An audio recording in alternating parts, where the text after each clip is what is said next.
Alright, so I'm heating the whole knife up right now, and I'm going to stick it in this little container of wood ash I've got. What that will do is allow it to cool down really, really slow, which will anneal the steel, make it easier to drill and everything else. So that's what this is, nothing more than hardwood ash.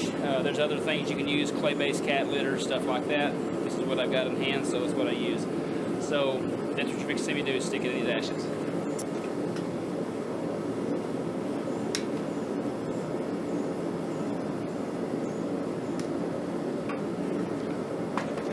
Alright, I'll let that cool down now, come take it out later, and then we'll start cleaning it up. Alright, so here's where we are. I pulled it out of the hardwood ash, I put it in there to anneal it, and so what I did was I come in here with a Sharpie and just kind of drew around at what I want. I'm going to grind in more here than anywhere else really, just so I can have a proper handle feel here. Clean up the back here. Not a whole lot of grinding, but there's still some that has to be done. And then we'll clean the flats up, get the bevels roughed in, get it heat treated, and then move on to getting it finished. So with that being said, let's get on the grinder and get to work.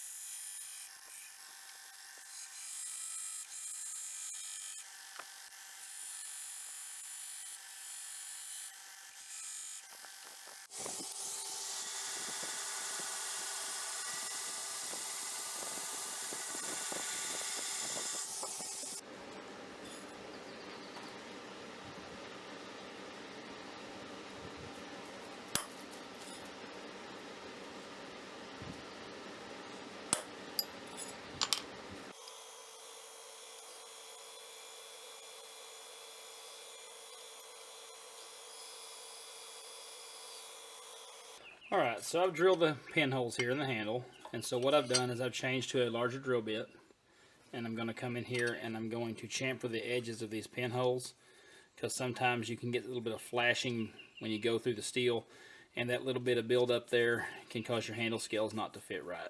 So we don't want to deal with that, so we're going to use this to knock those edges down. And I'm also going to drill just some random divots here in the handle on each side, and that's going to be to help lighten the knife as well as give a spot for the epoxy to be seated. If you're wondering what drill bit I drill the pinholes with, it was a number 30. For those of you new to the channel, I get those at Pop's Knife Supply. They're fairly cheap there, a lot cheaper than buying bits at the hardware store, and Pop's is a really good company to work with. And so I use those. They're a perfect fit for an 1/8 of an inch pin stock. They have other sizes as well. They have a, you can get a little card from them. I got one for free when I had an order from them that tells you the numbered size versus the fraction size, so you can get the proper pin stock to mate up with the proper drill bit that you buy. But with that being said, let's get this drilled.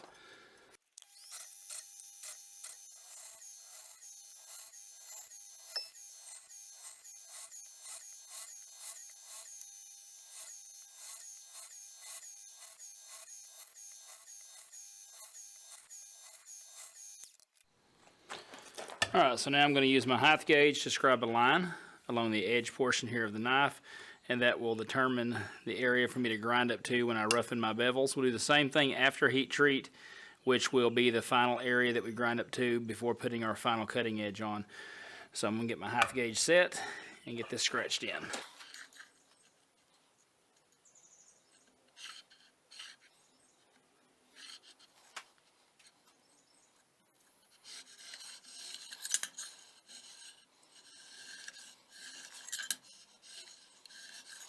Alright, and for those of you that may not have caught it on the first time around, this is a height gauge. It has a carbide piece that goes here. The reason I like this kind is I can actually unscrew this and put a carpenter's pencil in there, and I can also scribe wooden blocks and everything else without scratching them. I got this from Grizzly Industrial. You can get cheaper versions off of Amazon for like 20 bucks, 24 bucks, but it is a game changer. You can also use a drill bit the same thickness of your steel. This is obviously not one that would work, but you get the idea here. Same thickness of the steel you're using. You can hold it on your plate, on your surface plate, your flat surface, whatever you want to call it, and you just push the knife past the bit. As long as it's the same thickness as the knife is, it will give you a perfect center line down the edge.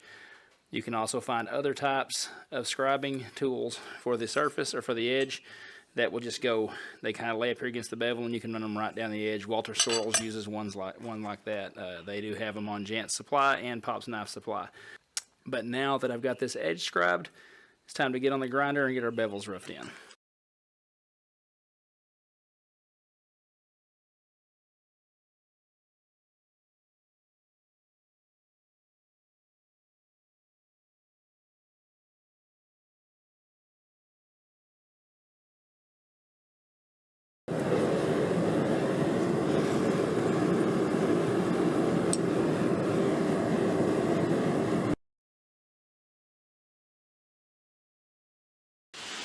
Alright, so I apologize for the noise. It's raining like crazy right now, but everything in the quench went well. Me and my infinite wisdom, though, was too busy filming a YouTube short and forgot to set the camera up to catch the quench, but there is a YouTube short where I go through the quenching process that I normally do on these knives, and so you can check that out if you would. Sorry about that, but I've already scribed the edge. Same process we did earlier in the video. I cleaned it up with a brown Scotch-Brite belt just to get a lot of this grease and stuff off, or oil. Not too worried about the spine right now, or down in here. I'll shape that when I do the handle, or I'll clean it up when I do the handle. On the handle portion anyway. But anyway, I digress. The thing is that I'm going to jump on the grinder now. I'm going to finish these bevels up, but I'm going to start first with the harpoon point that I'm going to put on here. That's just the way that I prefer to do it. You can do it however you want, but I will grind it first and then I will finish these bevels up. So let's get on the grinder and get that done. Also, if you're wondering, I tempered this for two 2-hour cycles at 400 degrees because it is 5160.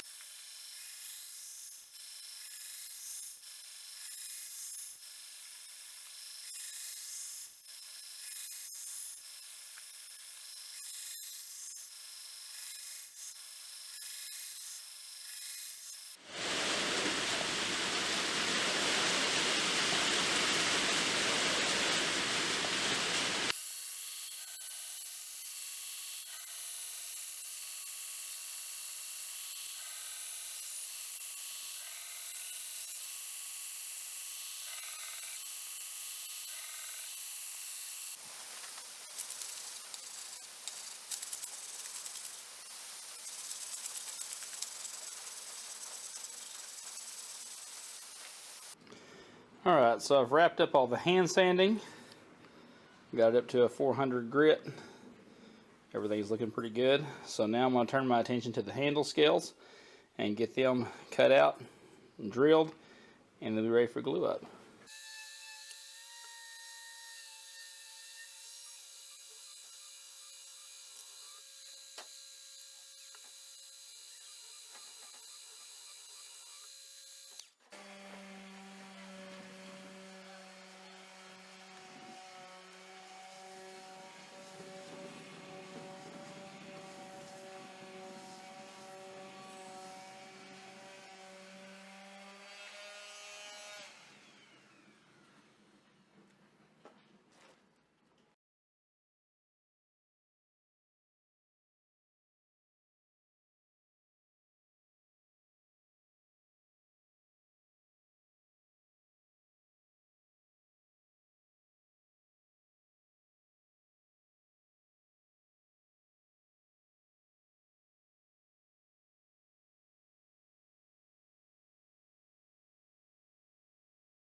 Alright, so I got the front ends of the handle scales buffed here, so now I'm going to glue this up, and I'll catch you in a minute when the knife's all finished up. So see you shortly. Alright, there's how it turned out. I appreciate y'all for joining me on this build. Hit that sub button if you would down below, ring the notification bell as well, and I'll see you on the next one. Y'all have a good one. Take care. Bye-bye.